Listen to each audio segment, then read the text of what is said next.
Alors, pour le cours sur les espaces euclidiens, on en était rendu ouf. On avait, donc je vous refais un petit topo vite fait, définition de produit scalaire, avec les produits scalaires usuels à connaître. On en verra d'autres encore au fur et à mesure. On avait déduit la notion de norme. Rappelez-vous, c'est une notion qui est créée pour la circonstance, pour adapter un petit peu, pour généraliser la notion de norme d'un vecteur qu'on connaît très bien dans le point et l'espace. On avait vu au passage les petites propriétés, homogénéité avec le piège absolu, et l'histoire de séparation, ce qui revient à dire que si des vecteurs sont différents, la norme de leur différence sera différente de 0. C'est beaucoup de différents, mais les mots sont dans le bon ordre. On s'était rendu compte qu'on avait des petites identités remarquables, on va appeler ça comme ça, pour la norme de x plus y au carré, x moins y au carré, et ainsi de suite. Et ce qu'on va faire là, c'est l'unité de Cauchy-Schwarz. Question posée. Elle vient d'où la formule avec le cosinus qu'on a vu du coup? Alors, cette formule-là, en fait, que vous connaissez depuis le lycée, elle fonctionne uniquement dans le plan, tout simplement parce qu'il y a la trigo. Mais là, on n'a pas ça. Donc, on n'a pas d'angle entre nos vecteurs, on n'a pas de cosinus d'angle, donc là, cette formule-là, elle est hors sujet ici. Cauchy-Schwarz. Égalité, inégalité très importante. Il y a deux aspects, sachant que le premier aspect qu'on va quand même entourer à part, c'est l'inégalité de Cauchy-Schwarz proprement dite. Le deuxième aspect, c'est le cas d'égalité. Donc ici, il faut bien faire attention. Du côté gauche, on a le produit scalaire x scalaire y, avec des petites valeurs absolues de part et d'autre. Donc rappelez-vous, quand il y a une valeur absolue comme ça, c'est pas pour vous enquiquiner. C'est uniquement pour vous dire que même si le produit scalaire est négatif, vous pouvez faire sauter le signe moins, vous aurez toujours la majoration. Donc le produit scalaire est majoré en valeur absolue par le produit des normes. Cas d'égalité, on a égalité si et seulement si les vecteurs sont collinéaires. Donc ça, c'est un petit truc en plus qu'on verra dans la démonstration. Donc ça, je vais le souligner à côté. La démonstration, elle a fonctionné en deux temps. On va commencer par regarder des vecteurs unitaires, des vecteurs de norme 1. Et ensuite, on va se ramener aux vecteurs x et y en général.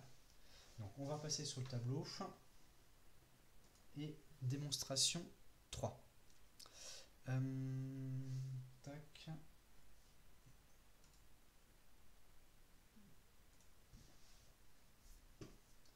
Alors normalement ça devrait s'afficher. Alors démonstration 3. Alors premier, on va numéroter comment? On va dire petit 1.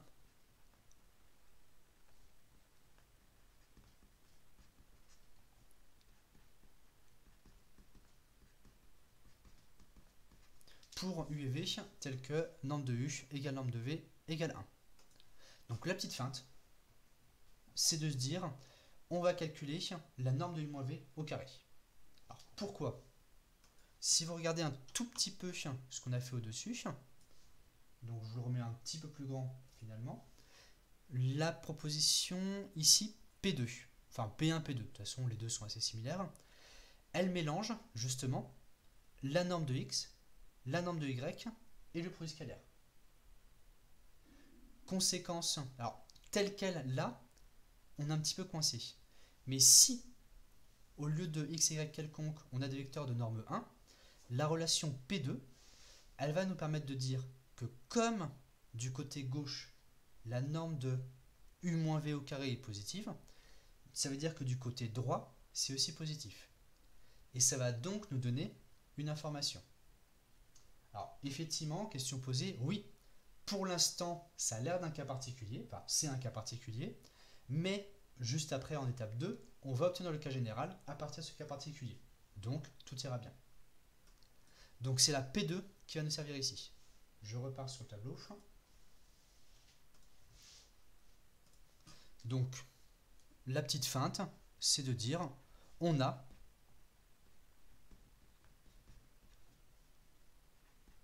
norme de u moins v au carré positif.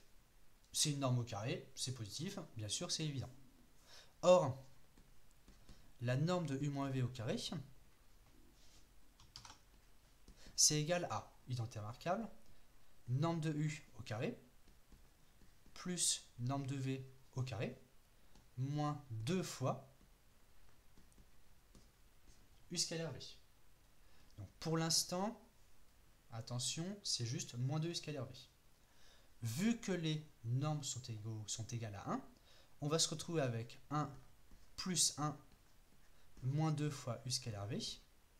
Non, c'est pas ça que je voulais, c'est ça. C'est-à-dire 2 facteurs de 1 moins u scalaire v. Alors peut-être que là, histoire qu'on ne s'embrouille pas, je vais légèrement modifier la notation du produit scalaire. Non, c'est pas ça que je voulais. Je vais mettre les petits crochets anguleux. Ce sera un tout petit peu plus net. La distinction avec les parenthèses. Donc là, tac, tac, tac, tac, tac, tac, tac, tac. Et ici, tac, tac, tac, tac. Et donc, comme ça, on a des grandes parenthèses juste pour ce qui est en facteur. Maintenant, on fait bilan. On a donc u moins v carré positif, mais u moins v carré, c'est égal à ça. Conséquence,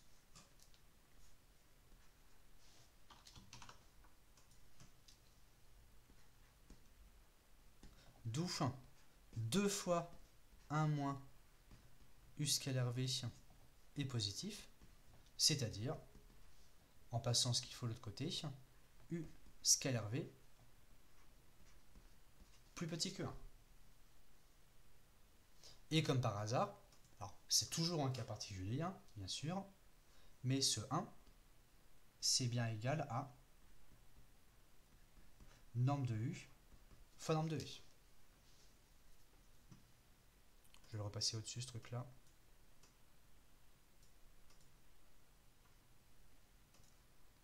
Est-ce que, pour ce cas particulier, c'est à peu près bon? Petit 1, vous emballez pas. Petit 1. Est-ce que il y a des questions? C'est bon? Alors maintenant, petit 2, pour x et y quelconque. Et vous allez voir, ça va quasiment tenir ici. Au pire, je tasserai un tout petit peu. Alors, si vous avez des vecteurs quelconques, alors, je vais quand même faire un micro-cas particulier que je vais mettre ici. Petite note.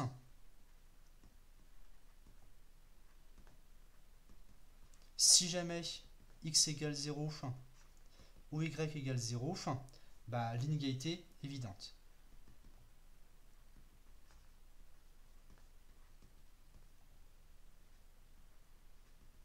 Donc, vous la regardez bien dans les yeux, juste à gauche. Je raconte un petit peu le PDF. Si vous remplacez x par 0, 0 scalaire quelque chose, ça fait 0. Et à droite, norme de 0, ça fait 0. Donc, c'est évident. Et bien sûr, de manière identique, si c'est y qui vaut 0. Ce qui veut dire que, dans notre raisonnement, on peut tout à fait supposer x et y différents de 0. Donc, pour x et y quelconque, non nul. Alors bien sûr, vous en doutez, si j'ai envie d'avoir des choses non nulles, c'est pour avoir donné une division quelque part. Pourquoi est-ce que, enfin plutôt, comment est-ce qu'à partir d'un vecteur petit x, on peut se ramener un vecteur unitaire, petit u. Vous avez sûrement déjà vu la petite feinte en physique ou choses comme ça. Alors, partir d'un vecteur unitaire du par lambda, voilà, ou du coup, dans l'autre sens, ce qui est marqué juste en dessous, on divise par sa norme. Donc, ici, alors c'est juste deux variantes. La variante qui était proposée au-dessus de dire on part d'un vecteur unitaire, on fait fois lambda, là je vais juste faire dans l'autre sens, c'est tout. Donc pour x et y quelconque non nul, on pose u égale x sur norme de x et v égale y sur norme de y. De sorte que norme de U égale norme de V égale 1. Conséquence, le petit 1, qu'est-ce qui... j'ai fait une boulette. J'ai fait une boulette. Enfin, pas une boulette, j'ai oublié un cas. Bon, c'est pas grave. On rectifiera juste après. Le petit 1, enfin on complétera juste après. Le petit 1, qu'est-ce qu'il va vous donner? Il va vous donner, donc si on reprend cette relation ci, que je vous souligne en couleur, il va donner entre crochets, petit x sur norme de x, scalaire petit y sur norme de y, plus petit que 1. Mais comme le produit scalaire est bilinéaire, le 1 sur norme de x, c'est une brave constante, on va le sortir devant. Le 1 sur norme de y, c'est aussi une brave constante, on va le sortir devant. Conséquence, on va se retrouver avec 1 sur norme de x, j'ai un petit peu ripé, fois 1 sur norme de y, fois x scalaire y,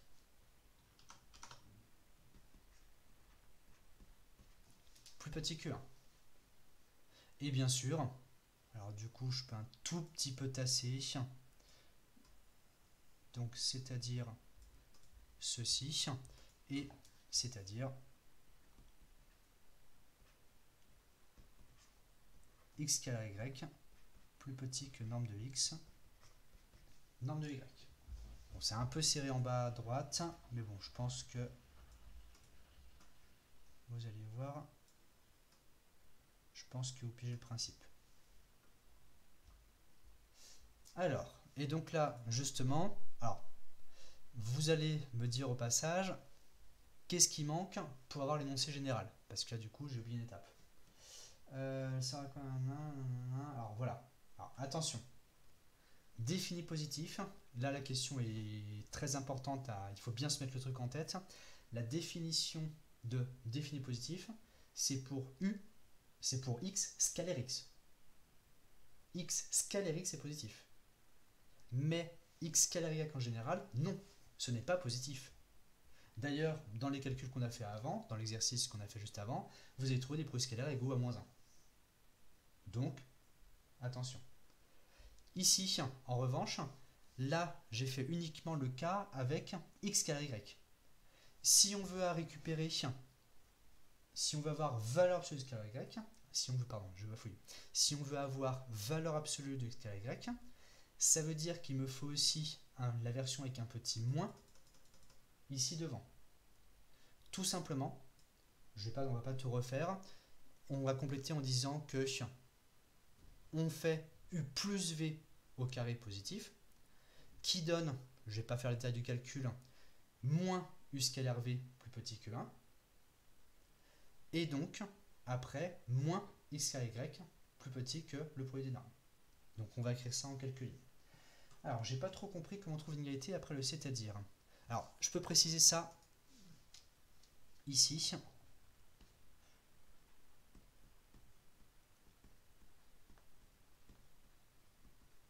Le produit scalaire, donc PS c'est pour produit scalaire. Pour PS, produit scalaire bilinéaire. Conséquence, nos deux petits norme de X et norme de Y, qui sont des braves constantes, on peut les sortir devant. Est-ce que c'est bon ce passage-là? Produit scalaire binaire, on sort. Ok. Alors, est-ce qu'il y a un lien entre produit scalaire et projecteur? Parce que quand en physique on projette un vecteur, on le fait par produit scalaire. Ouais, on va y arriver. Ce sera un des gros morceaux de la fin du chapitre. Alors, sachant que, attention, en physique, autant que je le sache, quand vous faites des projetés, c'est dans le plan, dans l'espace, sur les axes. Du coup, vous avez typiquement un ou deux produits scalaires, vous faites un produit scalaire pour chacun des axes. Je pense que c'est ça l'idée. Là, nous, ce sera un peu plus général parce que vu qu'on sera en dimension n, ben, on aura n coordonnées et donc on aura n produits scalaires. Mais finalement, on va retrouver ça. Oui, tout à fait. Très bien vu. Alors, on complète étape 3. Donc, je fais une page en plus. Donc, étape 3. On refait 1 avec un u plus v au carré.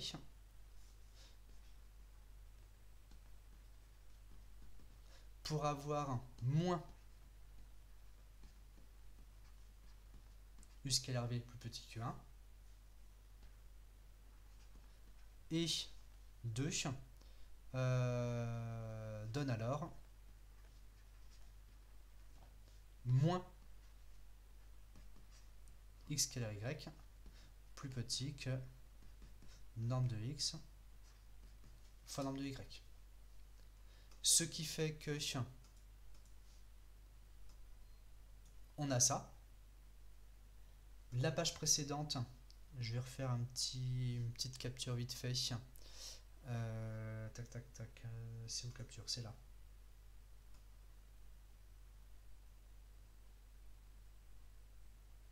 Non, je vais pas faire une capture. Je vais faire ça directement comme ça. Ce sera plus facile à manipuler. Hop, CTRL C, CTRL V. Et donc, je vais mettre une accolade.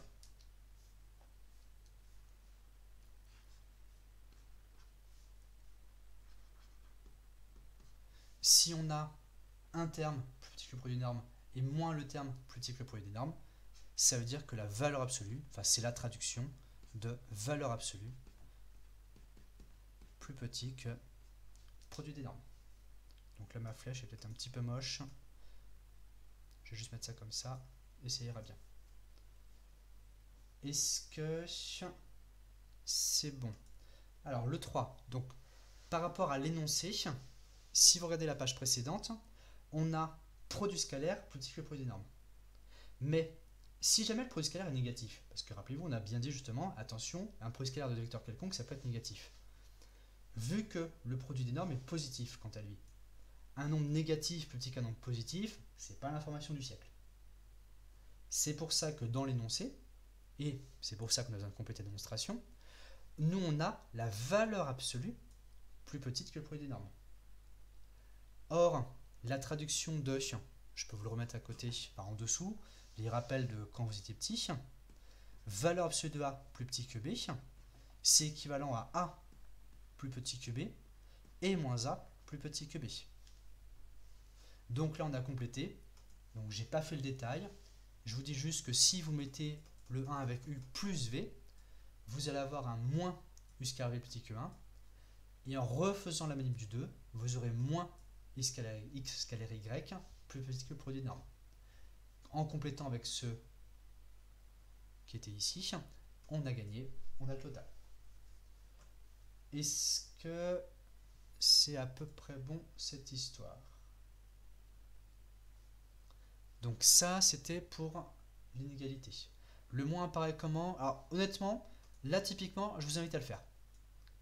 Vous refaites le calcul, vous vous inspirez exactement de ce qu'on a fait, et vous allez voir que le moins il va sortir, c'est tout. Et comme ça, moi, vous serez sûr d'avoir compris. Je pense que c'est le meilleur moyen. Le cas d'égalité, on va en dire un petit mot. Je vais faire ça en... Est-ce que je mets un numéro 4 ou est-ce que je mets un truc à part? Je vais rajouter la page précédente, on va dire un grand A pour l'inégalité. Et on va faire là un grand B pour le cas d'égalité. Ce sera un petit peu plus structuré comme ça, je pense.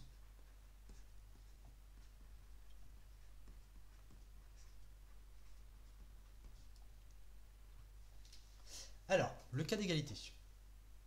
Là, on s'intéresse, c'est un truc qui de temps en temps est intéressant à regarder. Dans cette inégalité, quand est-ce qu'on a en fait un égal?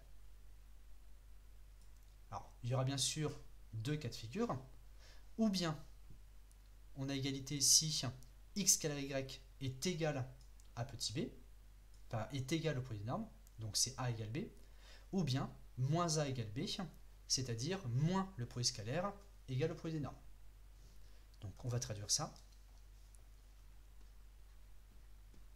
Je vais mettre, non, je vais pas mettre là, je vais mettre ici à côté.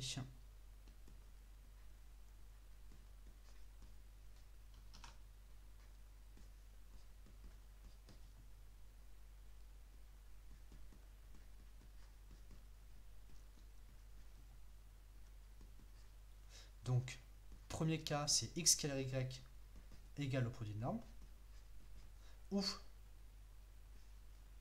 deuxième cas, moins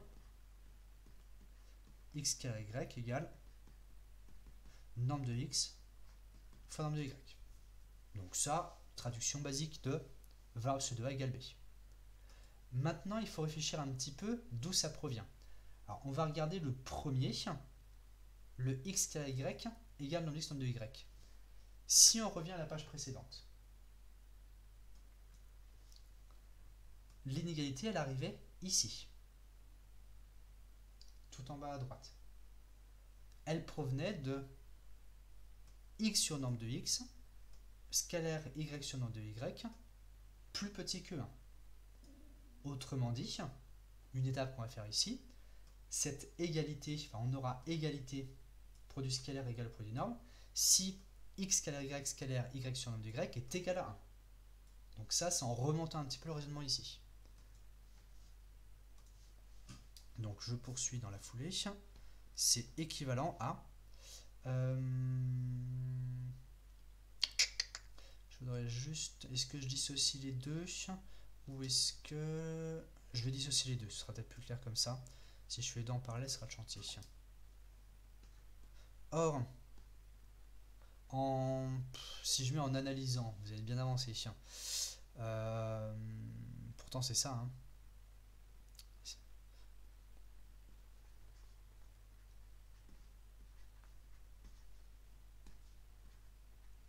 X carré y égale norme de x fois norme de y. C'est équivalent à u scalaire v égale 1, tout simplement. Donc je vous rappelle que le u et le v, c'était x carré y et y carré norme de y, et y sur norme de y. Maintenant, une fois qu'on est arrivé à u scalaire v égale 1, si on remonte le raisonnement ici, à quoi est-ce que ça correspond?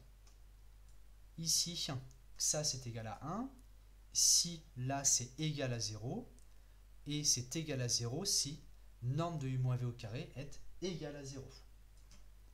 Donc on va compléter ça aussi.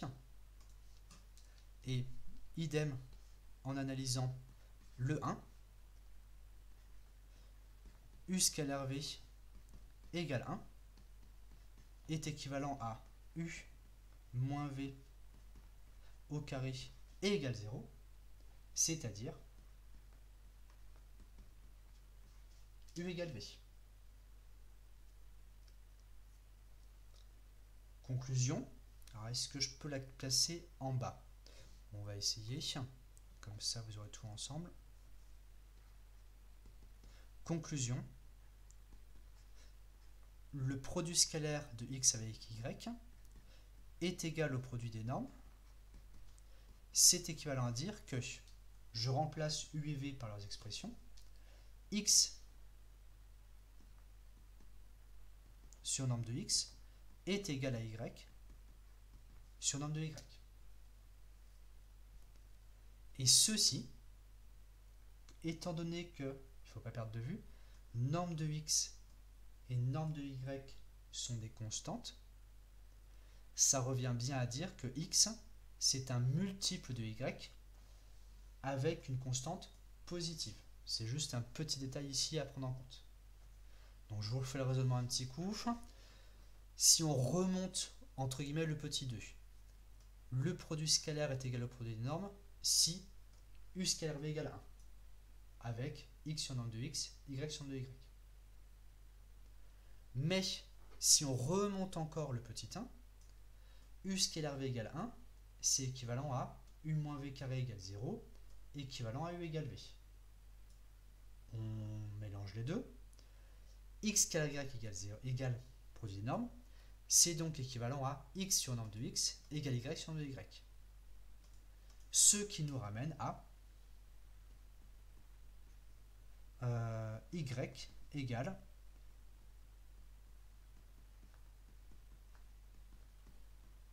norme de X sur norme de Y fois petit x, c'est-à-dire égale lambda X. Avec cependant un petit bémol, ici, lambda positif. Mais, et c'est ce qu'on va dire sur la page d'après, ah, mince, il y a des morceaux qui ne sont pas bien apparus. Ce que je vais faire ça, parce que là je vais pas pouvoir trop tasser, vous inquiétez pas.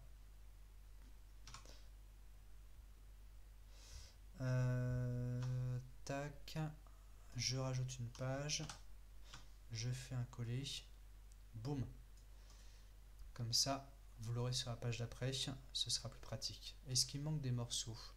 Ah, il manque des morceaux. Je vais compléter. Boum, boum, boum, boum. Et ici, il me manque quoi? Qu'est-ce qui est sauté? Un petit... Ah, pas en rouge, en noir. Il me manque un petit x ici et il manque un petit égal ici. Hop là. Alors, question posée. Dans la fraction avec les normes A, pouf pouf pouf, est-ce que j'ai mis le truc à l'envers? C'est fort probable. Donc x sur... Oui, tout à fait. Tout à fait, tout à fait.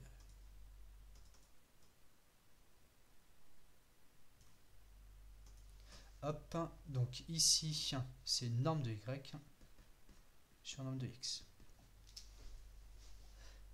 Et de même, moins x carré y égale norme de x fois norme de y. Ça va se ramener à y égale moins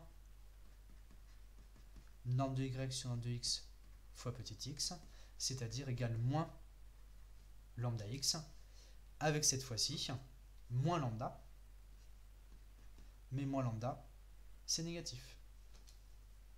Conséquence, on a bien les deux cas possibles.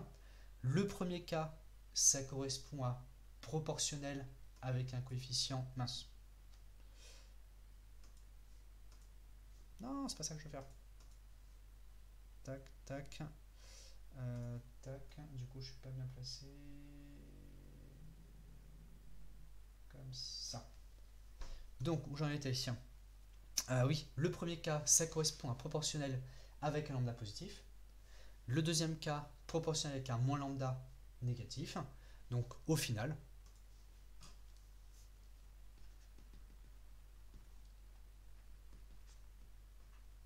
x carré y en valeur absolue est égal au produit des normes si et seulement si x et y sont collinéaires.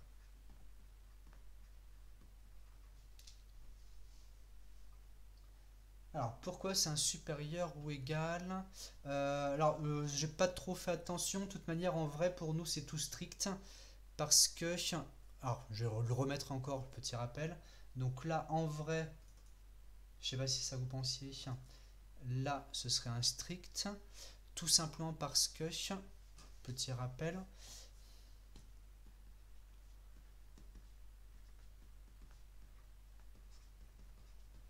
Les cas x ou y nul, bah, ils sont évidents. Parce que si x ou y est nul, bah, de toute manière, ça fait 0 des deux côtés.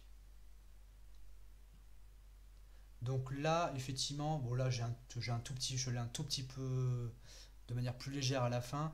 Là, c'est un lambda strictement positif, la lambda négatif. Donc a priori, on a lambda différent de 0. Mais de toute manière, si lambda est égal à 0, ça correspond au vecteur nul, c'est évident. Bon, là après c'est détail technique, c'est pas essentiel. Le principal but dans le raisonnement, c'est ici, c'est ça qui est essentiel, arriver à se dire que bah, finalement on peut remonter le raisonnement précédent pour scruter étape par étape ce que signifient les égalités. C'est ça que vous devez savoir faire typiquement ici.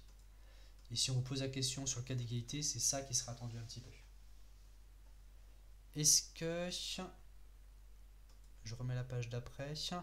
Est-ce qu'il y a des questions là-dessus?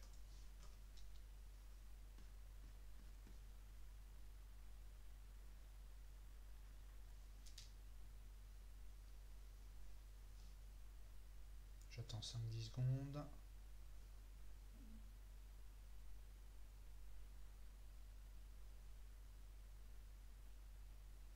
On est bon? Alors, on va repartir. Juste pour terminer. Hop. Donc là, ce sera instantané. La fin, ce sera instantané. Je remets le PDF un petit peu plus grand. Donc ici, on a l'égalité. Pardon, au-dessus. On a l'égalité de Cauchy-Schwarz avec le cas d'égalité. Petit exemple qu'on va faire vite fait. On va peut-être surtout finir là-dessus. On peut écrire Cauchy-Schwarz, ce que ça donne sur les produits scalaires usuels pour Rn et les fonctions continues.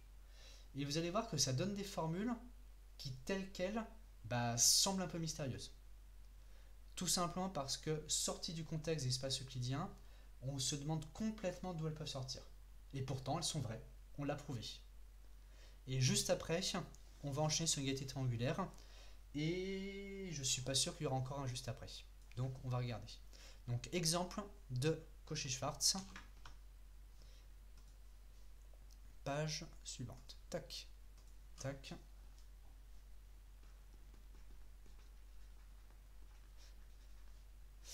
Exemple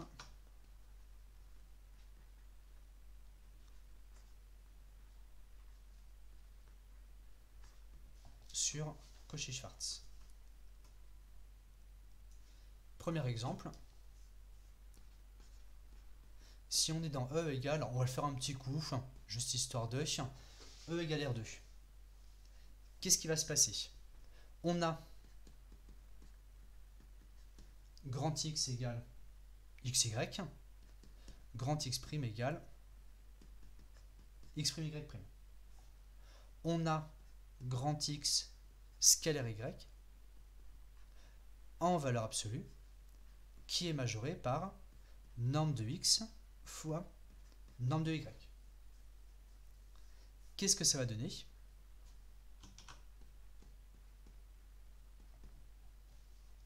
Ça va s'écrire du côté gauche le produit scalaire de X et Y.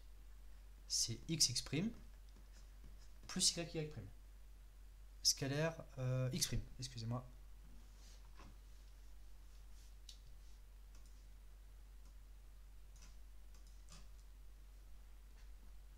Là c'est X', et pareil ici. X'. Du côté gauche, le produit scalaire, c'est XX' plus YY', et on met tout ça en valeur absolue. Du côté droit, on va se retrouver avec norme de X. La norme de X, c'est X carré plus Y carré en racine. La norme de X', c'est la même chose avec X' carré plus Y' carré. Donc, morale, l'inégalité de Cauchy-Schwarz dans R2, c'est ça. Donc, tel quel, c'est pas du tout instantané que ce truc-là est vrai. Pourtant, c'est le cas. Ça découle de ce qu'on a démontré. Dans le cas Rn, alors, je n'ai pas précisé, pardon, excusez-moi. Ici, bien sûr,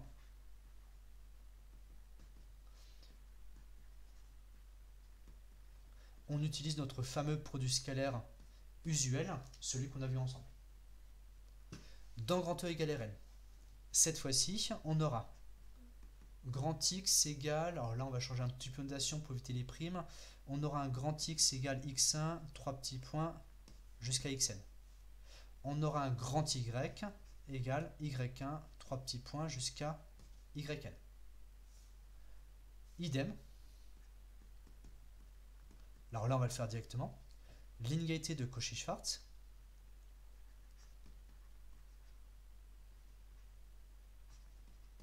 Elle s'écrit du côté gauche. Le produit scalaire, c'est la somme des x, i, y, i pour i allant de 1 jusqu'à n. Et cette somme-ci, on va la placer entre valeur absolue. Le produit scalaire en valeur absolue est majoré par le produit des normes. Or, la norme de grand X, c'est la somme des xi carré pour i allant de 1 jusqu'à n avec une magnifique racine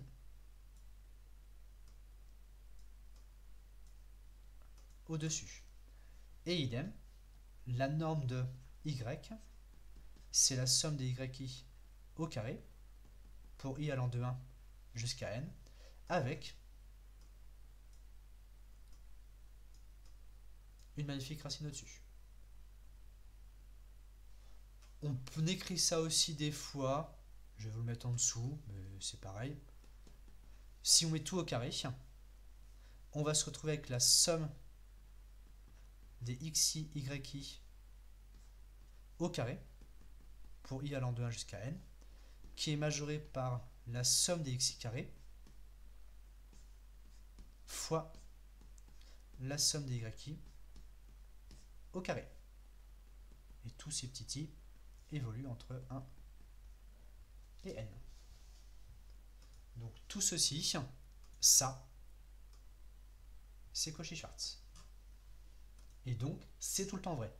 Quel que soit le choix de x1, xn, quel que soit le choix de y1, yn, vous aurez cette inégalité qui sera vraie. Est-ce que c'est à peu près bon l'interprétation? Donc, le point de départ, Cauchy-Schwarz, tac, qui est ici, x carré x' plus petit que le produit des normes avec les valeurs absolues. On adapte en R2, on adapte dans Rn. Et exactement, effectivement, je ne l'ai pas remis. Encore une fois, produit scalaire usuel.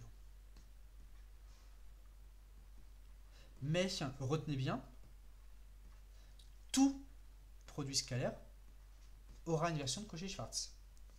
Donc si vous repensez à l'exercice qu'on a fait tout à l'heure, avec les x plus y moins z, les 2zz' et compagnie, pour autant, on peut faire Cauchy-Schwarz avec ce produit scalaire, ça marche, on le sait. Et donc ça donnerait une autre inégalité, alors complètement tarabiscotée, mais ça donnerait une égalité qui serait vraie. Et qui serait probablement pas du tout facile à vérifier comme ça. Version fonction. J'attends 5-10 secondes et je vais rajouter une page.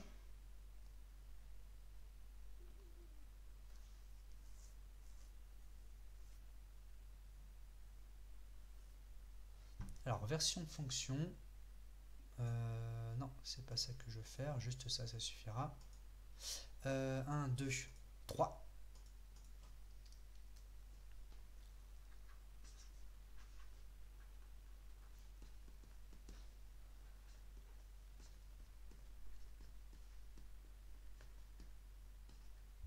Donc grand E, c'est l'espace des fonctions continues de AB vers grand R. Et encore une fois, avec le produit scalaire usuel.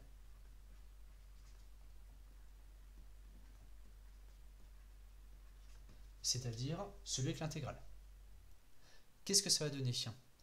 On va avoir pour deux fonctions différentes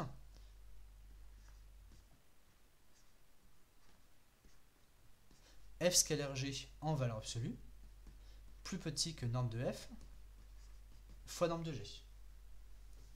Conséquence, du côté gauche, f scalaire g, c'est l'intégrale entre a et b de f de t, g de t dt. On la met en valeur absolue. Du côté droit, la norme de f, c'est la racine de f scalaire f. On calcule donc l'intégrale de f carré de t dt pour f scalaire f, et on met une racine par-dessus.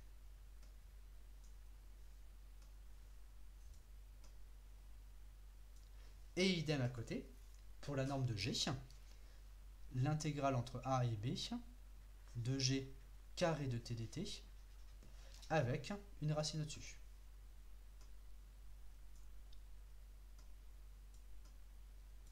Et donc cette inégalité, excusez-moi, elle est vraie. Telle qu'elle, honnêtement, sans l'histoire d'Euclidien, Cauchy-Schwarz, etc. Bon courage pour trouver ce truc-là. C'est pas du tout trivial. Mais maintenant, vous avez juste à dire, si vous avez ce genre d'inégalité à mettre en place, vous avez juste à dire, ah oui, mais je reconnais le produit scalaire usuel que je connais, dans l'espace des fonctions continues que je connais, je peux donc appliquer Cauchy-Schwarz, boum. Et donc en 3 lignes, vous aurez ça qui va sortir. Alors, question posée. Le carré, ça peut changer le sens, il faut être sûr que ce soit positif. Le carré, ça peut changer le sens de l'inégalité. Pour la version dessus? Alors, non. Non, parce que justement, on a des valeurs absolues. Attention. Effectivement, s'il n'y avait pas de valeur absolue, il pourrait y avoir un peu des problèmes.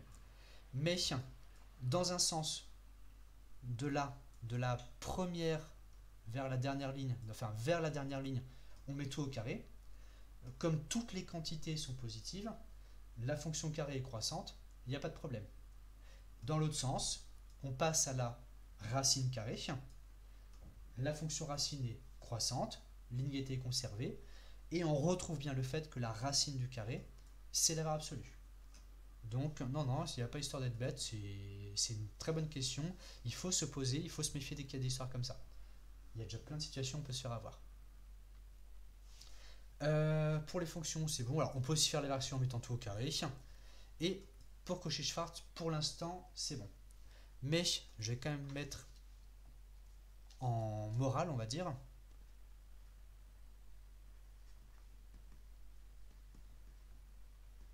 Tout produit scalaire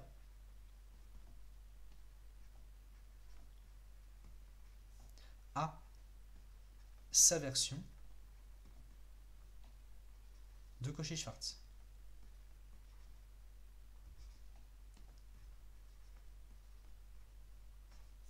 Donc, CF espace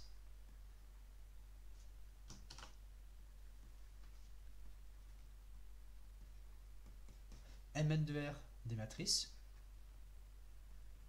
Donc ça, c'est l'exercice qu'on fera dans un moment. J'ai pas ouvert mon PDF sur les exercices euclidiens. Bougez pas, je vous l'ouvre. Les matrices, c'est ce qu'on fera sur l'exercice 2. Donc ce sera un truc à bosser. Et exercice sur les polynômes aussi. Ce sera le 9, le 10, le 11, etc. quoi.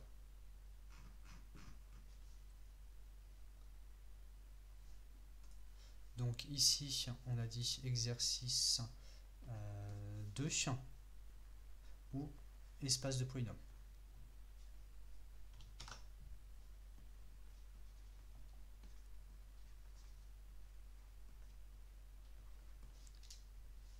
Donc, bien retenir, dès que vous croisez un produit scalaire, vous pouvez voir Cauchy-Schwarz qui pourra donner une égalité intéressante.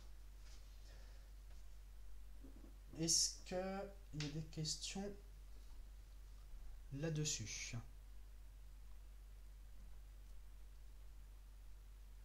Alors, je ne vais pas vous lâcher tout de suite, désolé.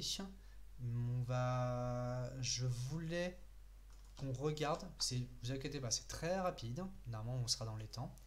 Je voulais juste qu'on regarde un tout petit peu, pareil pour vous le mettiez en tête, le vocabulaire sur orthogonalité. C'est juste à lire. Et les exemples on fera plus tard. Donc ici, mince, il y a ça que j'ai passé. Ouais, non, du coup, ça fera dans le désordre. Alors, on va tricher un peu. On va commencer par l'orthogonalité. Comme ça, vous l'aurez en tête. Et puis, la prochaine fois, on reprendra sur unité triangulaire. Là, c'est pas grave, de toute façon, on va rien écrire. Donc là, c'est juste des petites définitions toutes basiques. Vecteur unitaire. Bon, bah là, de toute façon, c'est comme en physique. Un vecteur unitaire, c'est un vecteur normé. C'est un vecteur de norme, c'est un vecteur de norme 1. Bon, voilà, ça, c'est pas méchant. Définition essentielle, qu'on avait souligné, puis même que je pourrais même vous encadrer.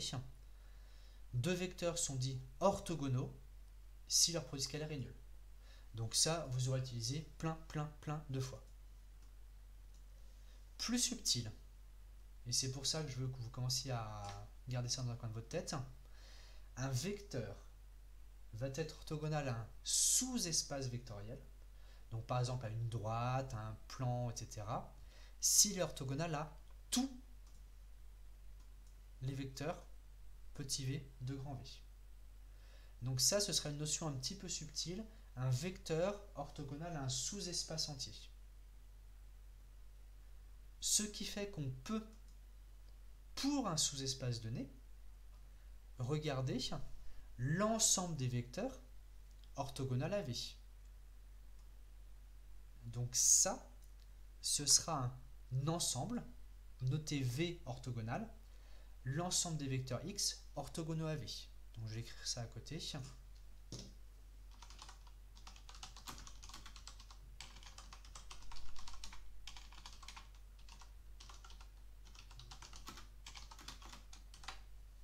Donc c'est l'ensemble des vecteurs orthogonaux à V. Donc ça pareil, on méditera un petit peu ce truc là, on se demandera un petit peu à ce que ça peut représenter. Si on a deux sous-espaces, deux droites par exemple, un plan, une droite, deux plans ou dimension supérieure, deux sous-espaces vont être dits orthogonaux si n'importe quel vecteur de V1 et n'importe quel vecteur de V2 sont orthogonaux 2 à 2. Une famille de vecteurs va être orthogonale si, ça on va l'entourer, tous les vecteurs sont 2 à 2 orthogonaux. Alors ça, normalement, vous connaissez. Vous savez déjà ce que c'est qu'une base orthogonale et ce qu'on va voir juste après, une base orthonormée. Donc une famille de vecteurs est dite orthonormale ou orthonormée si elle est orthogonale et si on n'a que des vecteurs de norme 1. Donc les deux derniers ne doivent pas vous perturber plus que ça. Finalement, c'est uniquement des définitions classiques. Alors, question posée. Pourquoi le chapitre restons là? Fin, c'est quoi un espace euclidien?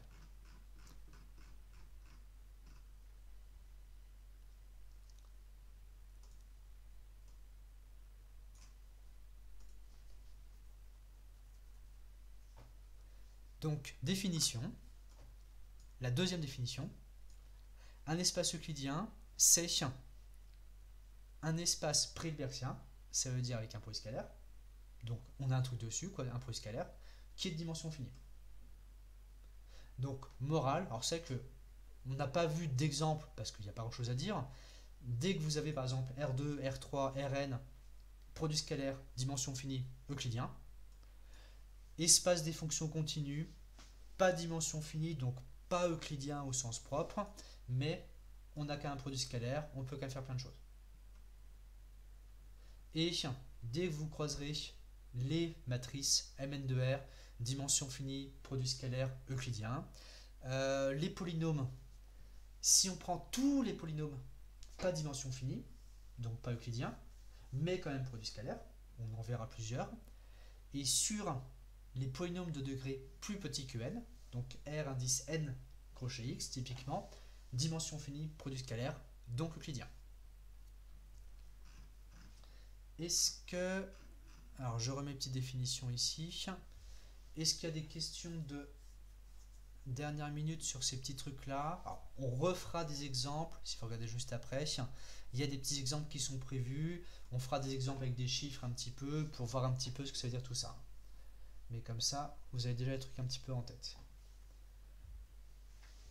Alors, pas de questions.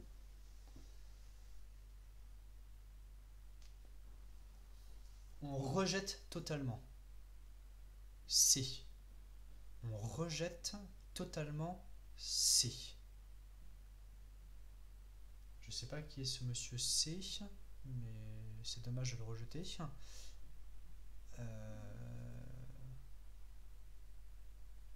Ah, C, il est complexe. D'accord. Oui, dans ce chapitre-là, pas de complexe.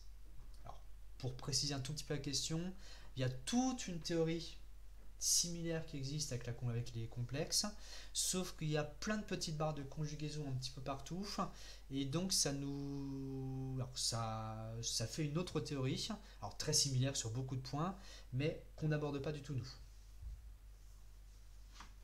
Donc oui, on rejette C. Est-ce que sinon c'est à peu près bon?